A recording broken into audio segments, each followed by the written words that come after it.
नमस्कार। हम लोगों ने पिछले अध्याय में समझा था केतु ग्रह के कारक तत्व के विषय में। आज अध्याय संख्या 79 में हम लोग चर्चा करेंगे अभ्यास पत्रिका के विषय में। हम लोग अध्याय 1 से लेकर अध्याय 78 तक जो भी पढ़े हैं उसके आधार पर आज हम लोग एक पत्रिका पर अभ्यास करेंगे और समझेंगे कि किसी पत्रिका का प्रिडिक्शन या फलादेश हम लोग किस प्रकार करते हैं और किस प्रकार अध्याय 1 से लेकर अध्याय 78 तक जो भी हम लोग पढ़े हैं उस विषय के आधार पर इस पत्रिका को हम लोग समझेंगे। ये किसी की जन्म कुंडली है। मान लीजिए किसी की जन्म कुंडली है। हम लोगों ने ये जाना था कि किसी भी जातक के लिए लग्न सर्वोपरि होता है। इसलिए सबसे पहले हम लोगों को कुंडली में लग्न को समझना चाहिए। आइए यह समझते हैं। ये लग्न है। जब लग्न स्पष्ट हो जाता है तो भाव भी स्पष्ट हो जाता है। लग्न को प्रथम भाव कहते हैं, उसके बाद द्वितीय भाव, तीसरा भाव, चौथा भाव, पांचवा भाव, छठा भाव, सातवां भाव, आठवां भाव, नौवां भाव, 10वां भाव, 11वां भाव और ये 12वां भाव। लग्न स्पष्ट होने के बाद भाव भी स्पष्ट हो जाता है।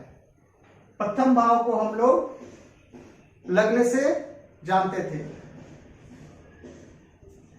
तो यहां देखिए लग्न। लग्न में कौन सी राशि है सबसे पहले समझेंगे। लग्न में मिथुन राशि स्थित है। लग्न में कौन सी राशि स्थित है? मिथुन राशि स्थित है। इसके स्वामी कौन हुए? इसके स्वामी हुए बुध। अर्थात यह जो जन्म कुंडली है वो कौन से लग्न की कुंडली है? मिथुन लग्न की कुंडली है। और लग्नेश कौन हुए? बुध। सबसे पहले हमें इसे समझना है। तो यह कौन से लग्न की कुंडली हुई है? यह मिथुन लग्न की कुंडली है। और लग्नेश कौन हुए? बुध। अब इसके बाद हम लोग लग्न की स्थिति को समझेंगे।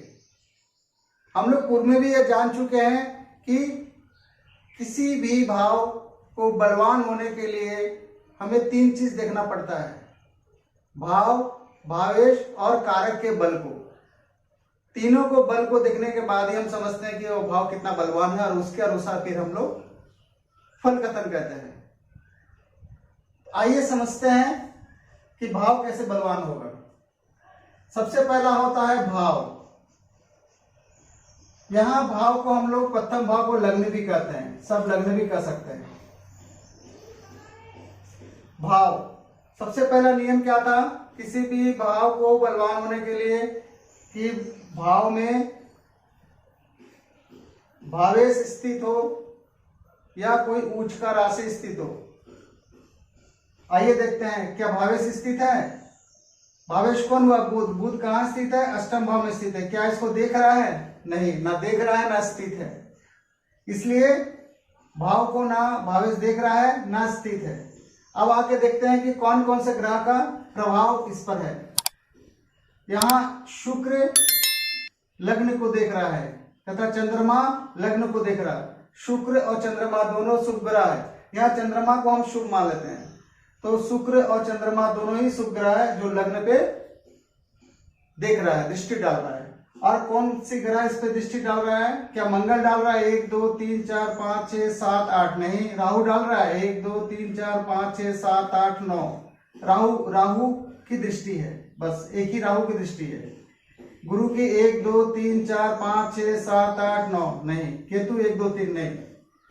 इसलिए लग्न के ऊपर में 2 शुभ ग्रह की दृष्टि है। इसलिए लग्न क्या हो गया? बलवान हो गया। दूसरा क्या हम लोग देखते हैं, भावेश। यहां इसे हम लोग क्या कर सकते हैं, प्रथम भाव के लिए लग्नेश भी कर सकते हैं। भावेश, भावेश कौन है, बुध।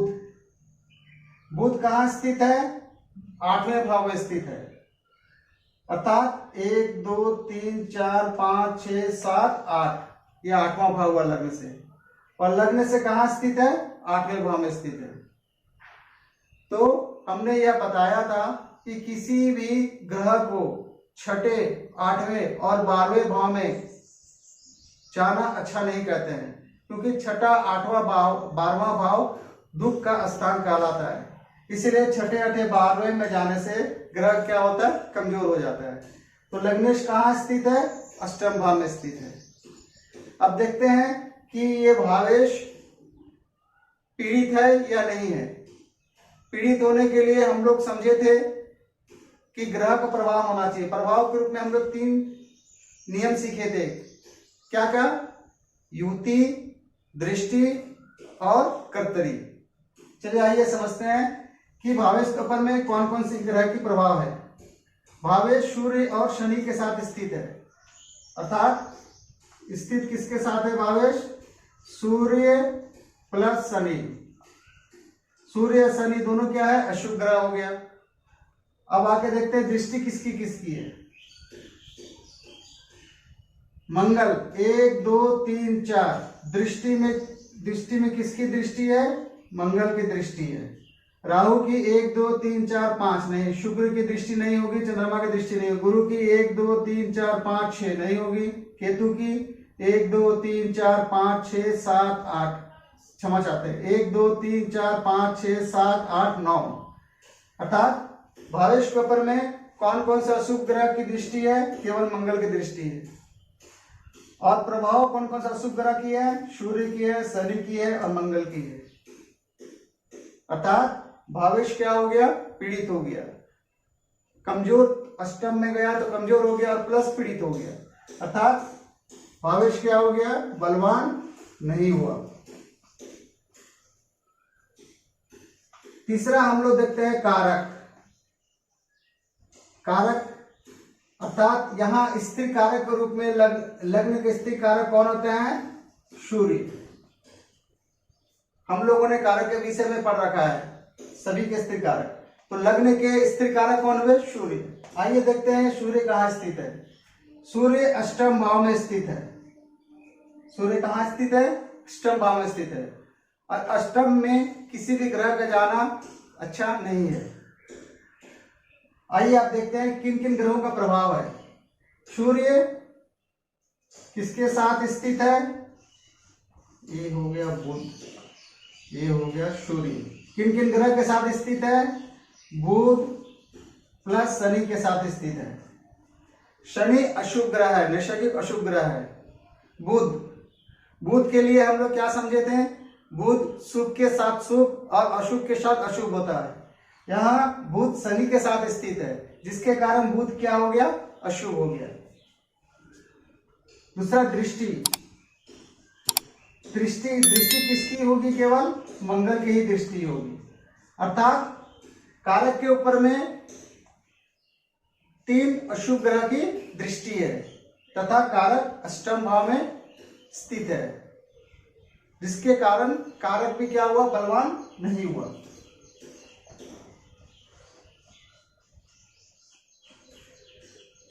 तो हम लोगों ने क्या देखा कि भाव बलवान है, भावेश बलवान नहीं है, कारक बलवान है। आइए एक उदाहरण समझते हैं। मान लेते हैं किसी भाव के बलवान के लिए होने के लिए हम लोग उसका 100% मान लेते हैं। तो किसी भाव के बलवान होने के लिए हमें किन किन चीजों की आवश्यकता होती है, भाव की, भावेश की और कारक की, अर्थात 3। 100 को हम लोग 3 से विभाजित करेंगे तो कितना होगा, 3 3 जा 9, 3 3 जा 9, रिमाइंडर 1 बचा, अर्थात 43% लगभग। अर्थात भाव भाव के लिए हम लोग कितना कितना अलॉट करेंगे 33%, इसके लिए कितना करेंगे 33%, इसके लिए कितना करेंगे 33%। तो यहां हम लोगों ने देखा कि 100% में 67% जो हो गया अप्रोक्स ये पीड़ित हो गया। 67% क्या हो गया? पीड़ित हो गया। तो पीड़ित हो गया, केवल भाव बलवान है। तो इसके लिए हम लोग रिजल्ट क्या कहेंगे? इसके लिए एक नियम है, इसे समझते हैं आज, कि किसी भी भाव, भावेश या ग्रह, जो भावेश है ग्रह भी होंगे, तो किसी भी भाव, भावेश या ग्रह को 2 या 2 से अधिक अशुभ ग्रह यदि पीड़ित करे तो उस भाव से, उस भावेश से या उस ग्रह से संबंधित बातें हमें अशुभ ही कहनी चाहिए। तो यहां हम लोग समझेंगे कि लग्न के विषय में हम लोगों ने चर्चा की। तो लग्न से हम लोग किसका विचार करते हैं? लग्न से हम लोग शरीर का विचार करते हैं, और शरीर से हम लोग जातक स्वस्थ होगा या नहीं होगा, उसके स्वास्थ्य के विषय में हम लोग विचार करते हैं। तो यहां हम लोगों ने देखा कि केवल भाव बलवान है, भावेश और कारक दोनों पीड़ित है। अर्थात यह कह सकते हैं कि जातक का स्वास्थ्य अच्छा नहीं होगा, जातक बीमार होंगे, यह हम लोग कह सकते हैं। जातक को शारीरिक समस्या होगी, यह हम कह सकते हैं। यहां बुध लग्नेश है तथा सूर्य कारक है, तो लग्नेश और कारक दोनों ही अष्टम भाव में स्थित है। लग्नेश और कारक दोनों ही अष्टम भाव में स्थित है और दोनों ही पीड़ित है और अष्टम भाव में स्थित है। तो अष्टम भाव से हम लोग लंबी बीमारी की चर्चा करते थे। तो क्या यहां हम लोग कह सकते हैं कि जातक को लंबी बीमारी होने की संभावना होगी या लंबी बीमारी से वो परेशान रहेगा? ऐसे बीमारी जिससे लंबा चले और दवाइयां हमेशा लेने की आवश्यकता पड़े, ऐसा हम कह सकते हैं।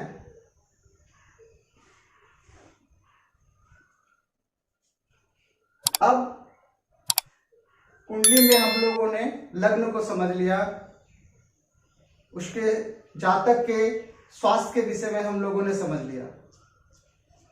अब इसके बाद दूसरा स्टेप आता है जातक के मन की स्थिति को समझना। ये तो उसकी शारीरिक स्थिति को हम लोगों ने समझा। अब इसके बाद किसी भी कुंडली के सर्वप्रथम 2 चीज देखना आवश्यक है। पहला है लग्न और दूसरा होता है चंद्रमा। चंद्रमा मन का कारक होता है, इससे जातक की हम लोग मन की स्थिति को समझते हैं कि वह मानसिक रूप से कैसे है। आइए समझते हैं चंद्रमा की स्थिति।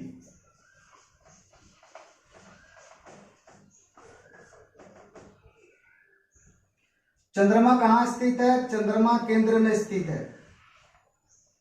चंद्रमा कहां स्थित है? केंद्र में स्थित है। तो स्थिति तो इसकी अच्छी है, तथा किन किन ग्रहों के प्रभाव में? एक शुभ ग्रह शुक्र के साथ स्थित है। आइए दृष्टि देखते हैं। क्या मंगल की दृष्टि है? 1 2 3। चंद्रमा पे मंगल की दृष्टि नहीं है। राहु की दृष्टि 1 2 3 नहीं है। सूर्य बुध शनि की दृष्टि नहीं है। केतु की दृष्टि है केवल, और गुरु की दृष्टि है। तो 2 शुभ ग्रह की दृष्टि है, तथा स्थिति अच्छी है कि वो केंद्र में हो। क्योंकि हम लोग पढ़े थे, जाने थे कि भावेश या कारक केंद्र या त्रिकोण स्थान में हो तो वह बली होता है। तो यहाँ चंद्रमा केंद्र में है तथा दो दो शुभ ग्रह के प्रभाव में है, अर्थात चंद्रमा क्या हो गया, जातक का बलवान हो गया, अर्थात जातक का मन क्या होगा, काफी मजबूत होगा, इसकी मानसिक स्थिति बहुत अच्छी होगी। तो हम लोगों ने देखा कि जातक का स्वास्थ्य में परेशानी है, परंतु उसकी मन की स्थिति, मानसिक स्थिति बलवान होने की वजह से जातक बीमार होने के बावजूद भी वह अपने जीवन का निर्वाह कर लेगा अपने मन के बल पर, दवाइयां लगातार लेकर जातक अपने जीवन का निर्वाह कर लेगा, क्योंकि इसका मन का बल बलवान है, मानसिक बल, मानसिक स्थिति अच्छी है। इसलिए किसी भी कुंडली को देखने से पहले सबसे पहले जातक के बारे में समझा जाता है, उसके स्वास्थ्य के विषय में, शरीर के विषय में तथा उसके मन के विषय में। आइए एक और नई चीज यहां सीखते हैं। जन्म राशि,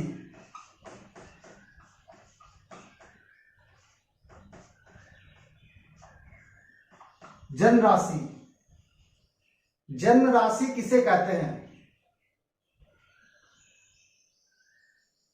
कुंडली में या पत्रिका में चंद्रमा जिस राशि में स्थित होता है वह जन्म राशि कहलाता है। चंद्रमा पत्रिका में जिस राशि में स्थित होता है वह जन्म राशि कहलाता है। यहां चंद्रमा कौन सी राशि में स्थित है? यहां चंद्रमा धनु राशि में स्थित है, इसलिए इस जातक का जन्म राशि क्या होगा? धनु। इस जातक का जन्म राशि क्या होगा? धनु राशि।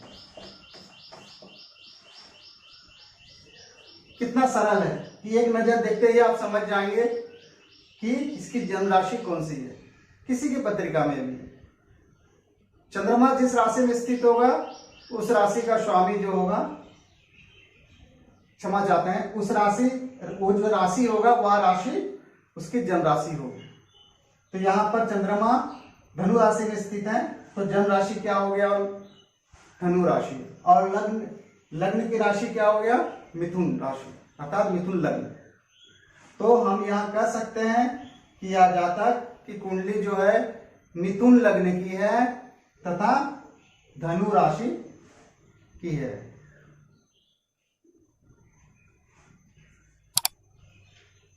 आज बस इतना ही रखते हैं। उम्मीद करता हूं कि आप लोगों को यह छोटा सा ज्योतिष का ज्ञान पसंद आया होगा। यदि पसंद आया हो तो कृपया चैनल को सब्सक्राइब तथा वीडियो को लाइक, शेयर, कमेंट तथा बेल आइकन को जरूर प्रेस करें। इस वीडियो को अंत तक देखने के लिए आप सभी का बहुत बहुत धन्यवाद। नमस्कार।